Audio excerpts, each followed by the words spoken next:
안녕하세요. 오늘은 존속살인죄에 대해 알아보겠습니다. 존속살인이란 자기 또는 배우자의 직계 존속을 살인함으로써 성립하는 범죄입니다. 존속살인죄는 보통의 살인죄보다 형이 가중되어 처벌받게 됩니다. 하지만 현재 한국의 인접국이나 선진국의 경우 존속살인을 따로 다루는 관련 형법이 없거나 오래전에 폐지하였는데요. 반대로 대한민국에서는 유지되고 있어서 형법에서 존속살인을 따로 다루는 것에 대한 찬반 논란이 계속되어 왔습니다. 한국과 같이 부모와 자식 간의 도덕적 의무를 강하게 생각하는 일본에는 존속살인죄가 있었다가 폐지되었는데요. 존속살인죄가 폐지된 데는 어떤 큰 사건이 하나 있었습니다. 지금부터 그 사건을 한번 살펴보도록 하겠습니다.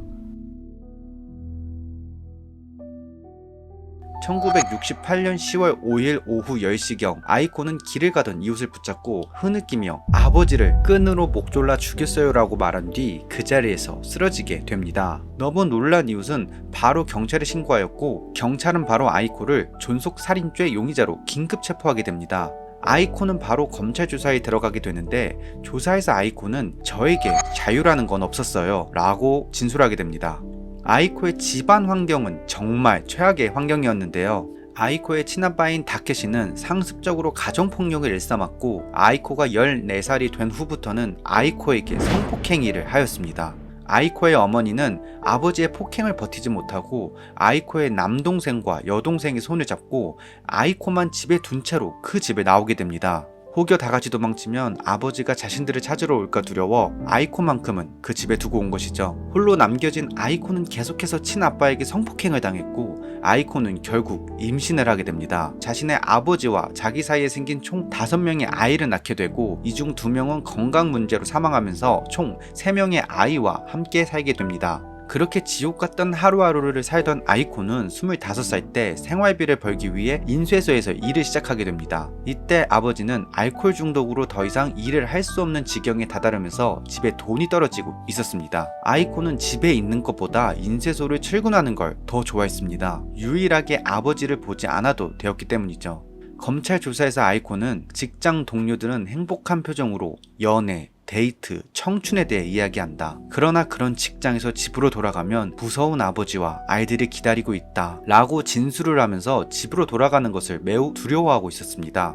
그렇게 직장 생활을 이어가던 아이코에게 봄이 찾아오게 됩니다. 인쇄소에서 7살 연하인 남자와 사랑에 빠지게 되었고 아이코는 인생에서 처음으로 행복과 사랑이란 감정을 느끼게 됩니다. 하지만 아이코에게 행복은 그리 오래가지 못했는데요. 아버지가 아이코에게 남자친구가 생긴 사실을 알자 아이코를 집안에 감금하기 시작했습니다. 방 안에 갇혀서 외롭고 힘든 시간을 보내던 아이코는 감금 10일째 되는 날 이 상황을 벗어나기 위해서도 사랑하는 사람과 함께하기 위해서도 다케시를 죽이는 것이 유일한 방법이라고 생각했습니다. 결심을 하자마자 더 이상 고민도 하지 않고 마침 술을 먹고 잠에 들어있는 아버지를 밧줄로 목을 졸라 질식사로 죽이게 됩니다. 죽은 아버지를 보자 너무 놀란 아이코는 밖으로 나와 이웃을 보고 이실직고를 하고 쓰러지게 된 것이었습니다. 그리고 이 사건을 도망갔던 어머니까지 듣게 되었고 어머니는 급하게 변호사 선임을 위해 변호사를 찾기 시작했습니다. 오누키 다이키치, 오누키 쇼이치 변호사 부자가 금전적인 것보다 불쌍한 사람들 편에 서서 변호를 해왔다는 소문을 듣고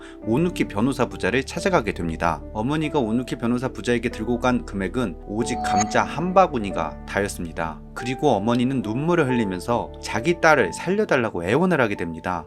오누키 부자는 어머니에게 사연을 듣자 감자를 바꾸는 아이코를 꼭 지옥에서 구해내고 싶습니다 라고 하면서 부자는 바로 변호 준비에 들어가게 됩니다. 일본에서 살인은 형법 199조에 따라 형량이 결정되는데 존속살인죄는 형법 200조에 따라 오직 사형 혹은 무기징역 2가지밖에 없었습니다. 이 이유는 에도시대의 잔재인데요. 에도시대 때는 폐륜에 대해 매우 엄격했기 때문에 부모님을 때리기만 해도 목을 베이기도 했습니다. 오누키 변호사 부자는 일단 과거의 판례에서 예외가 있는지 찾아보게 됩니다. 몇 날 며칠을 밤새서 찾아봤지만 결국 찾지 못했고 재판은 아이코 쪽에 불리해 보였습니다.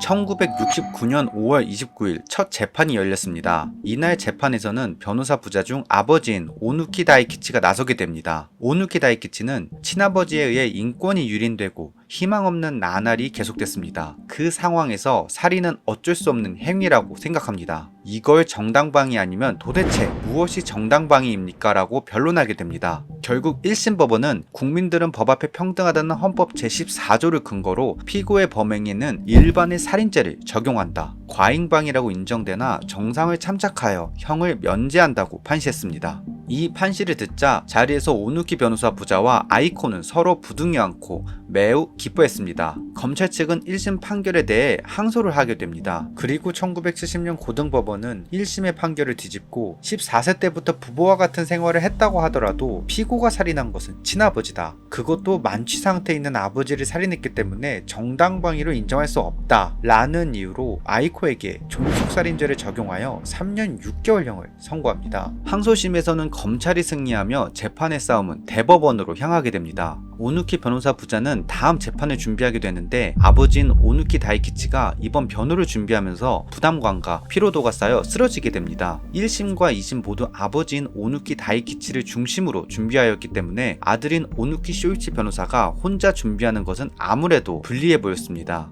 대법원의 재판 며칠 전 아버지 오누키 다이키치의 건강은 심각하게 나빠져 갔습니다. 다이키치는 결국 가족들이 보는 앞에서 숨을 거두게 됩니다. 다이키치는 숨을 거두기 직전 아들인 쇼이치의 손을 꼭 잡고 아이코를 꼭 지켜줘야 한다 라는 말을 합니다. 오누키 쇼이치는 아버지의 말씀을 가슴속에 간직하며 아이코를 꼭 지키기 위해 다시 한번 열심히 재판을 준비하기 시작합니다. 그리고 아이코 사건은 언론을 통해 퍼지게 되고 일본 전국에서 관심을 갖게 됩니다. 1973년 4월 4일 대법원의 판결이 이루어지게 됩니다. 대법원은 형법 200조 존속살인죄에 대한 규정은 헌법 14조 국민은 법 앞에 평등하다에 위배된다. 그러므로 200조 존속살인죄에 대한 것을 위헌 판결한다. 아이코에게는 존속살인죄가 아닌 일반 살인죄를 적용하여 징역 2년 5개월, 집행유예 3년을 선고한다. 그렇게 일본의 형법 200조는 위헌 판결로 인해서 일본 형법에서 사라지게 된 것입니다. 오누키 쇼이치 변호사와 아이코는 이 판결을 듣고 그 자리에서 껴안으면서 기쁨의 눈물을 흘리게 됩니다.